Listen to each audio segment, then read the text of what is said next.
girls, welcome back to the channel. So this video is going to be all about the new daily habits that I have implemented into my day-to-day life in order to be the best person I can on a personal and professional level. And if you are new to this channel, hello, I'm Shu and I make videos all about my life living alone in London, as well as food, future travel videos and lifestyle ones as well. So if you're enjoying what you're seeing, then please do consider subscribing, and for those who are already subscribed, thank you so much. I love and appreciate you. Now you all know how much I love a self-reflective moment, and over the Christmas holidays and the first few days of January, I just kind of took a step back and just spent some time on myself to self-reflect and to kind of come up with a list of things that I want to do in order to be a better person for myself, because I feel like in order to do that, then I can be a better person for the people around me. And one of the things is just to intentionally implement more habits into my day-to-day life that make me feel good on an ongoing basis, rather than just saying things like, oh, today I'm feeling a bit stressed, I'm gonna read. Like, why not have that habit on my day-to-day life? Before we get into the video, today's question of the day is,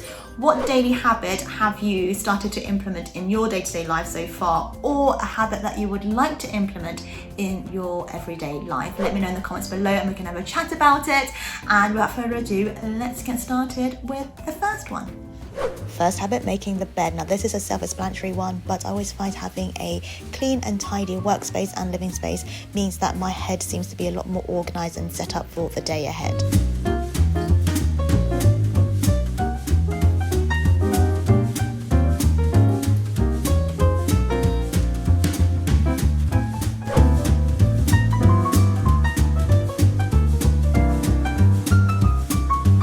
Second habit of the day, some tea and coffee, baby. So I like to carve out some time in the morning and sit down with a notebook and a pen and a hot drink, just so I can gather my thoughts and just write down everything that is on my mind, as if I'm having a clear out before the day begins.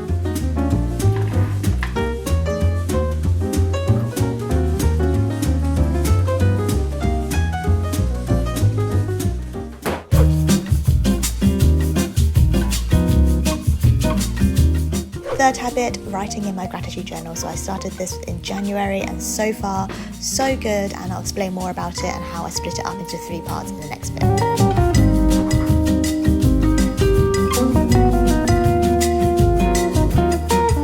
I started doing a little gratitude journal, and I split this journal into 3 parts. So one of them is just like a general plan for the month and habits that I want to adopt, this month's goals, this month's wins, how I'll improve next month. And then the second part is kind of like a more extended diary entry, where I just talk about the fun things and the highlights of my day, and just things I want to remember when I flick back. And then on this part, I will talk about my general thoughts of the day. So I'm not going to think too much into it. I'm just going to write about how I'm feeling today and just whatever is on my mind, and then 5 things I am grateful for, and then 5 things I like about myself / proud of. And I saw this on a video of someone else doing it, and I really like the idea. It's just nice, isn't it, to remind yourself of all the things and the people around you. So I'm going to write today's one.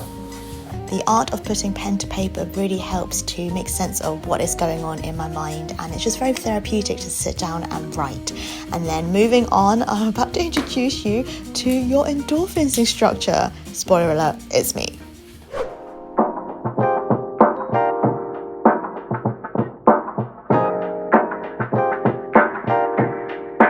Hello, yes, that's me. I'm Shu, your endorphins instructor for today. So we are gonna get you moving and shaking and pumping and getting those endorphins flying around. No, you look good just as you are, and I've already prepared you a little water bottle for afterwards, and also some green tea. So you ready? Okay, cool. I'm about to put on a Blackpink playlist. For my friends on YouTube, I'm gonna have to mute it for copyright reasons. Okay, you ready to get in a workout with me? Okay, cool, let's do it. It's important to note that do what suits your body. So some people may like to do yoga, some people like to go on a walk, some people like to do some stretches. So listen to your body and work accordingly to what you feel is best.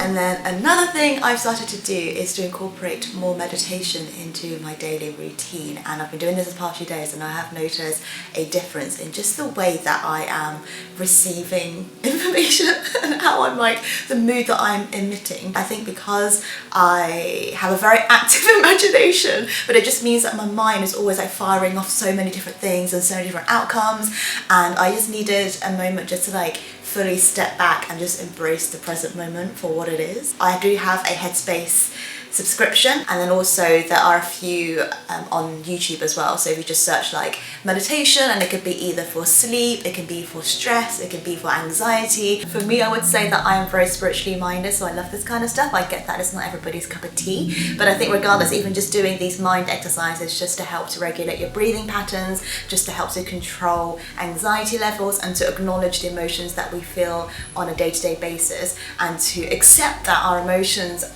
you know, come and go like waves, and there's like peaks and troughs and stuff, and to actually allow it to sit within us is also a good exercise to be able to adopt into our daily life.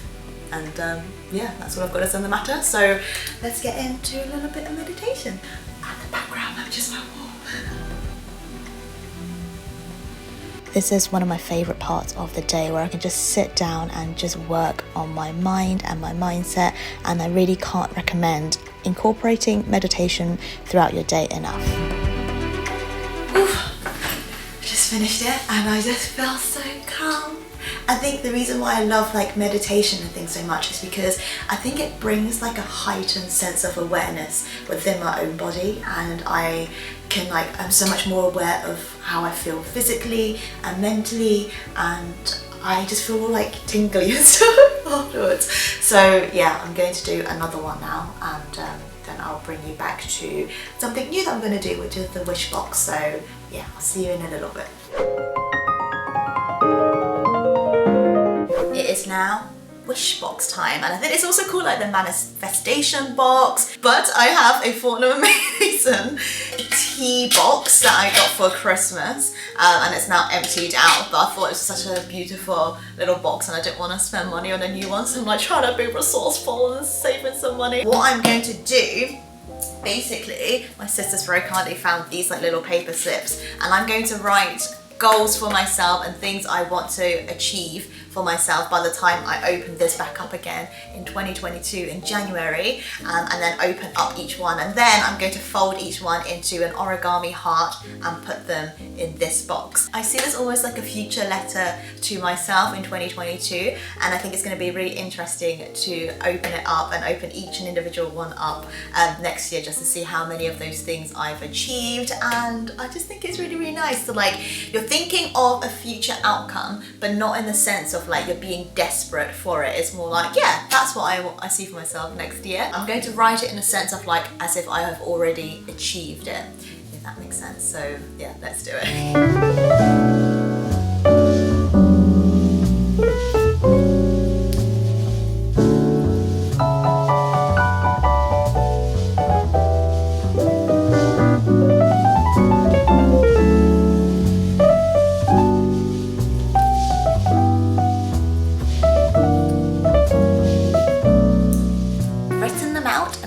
Put them in here.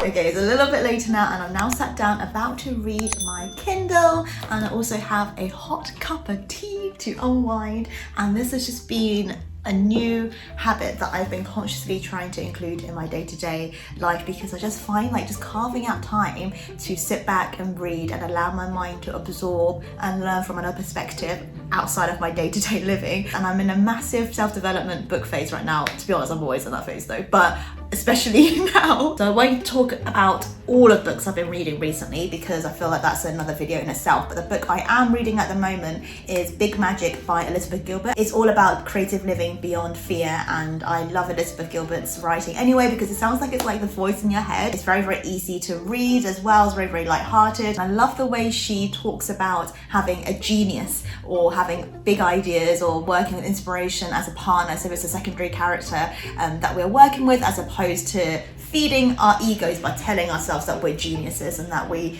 have inspiration just like that, because it does come and go. So if you are also a fellow creative, or if you are looking to pursue various creative ventures but you are holding yourself back with the fear of either being judged for it or not feeling that you're good enough, then this is a really, really good read, because it really encourages you to embrace those feelings you have inside of you, and it kind of guides you on a path of just being like, what is the worst that could happen from me wanting to follow my dreams and wanting to pursue this thing? And something that I like to do is to have a notebook handy when I've got a book like this, just to write down different notes and passages that really particularly resonate with me, in order to see how I can apply it to my day-to-day life. I just feel like the more you do that, the more you learn that message better. I'm now going to sit back, drink my tea and read Big Magic, but I'm going to end this video here. Hope you found it useful. Let me know in the comments below what daily habits you have incorporated into your day-to-day life so far in 2021, or what habits you would like to adopt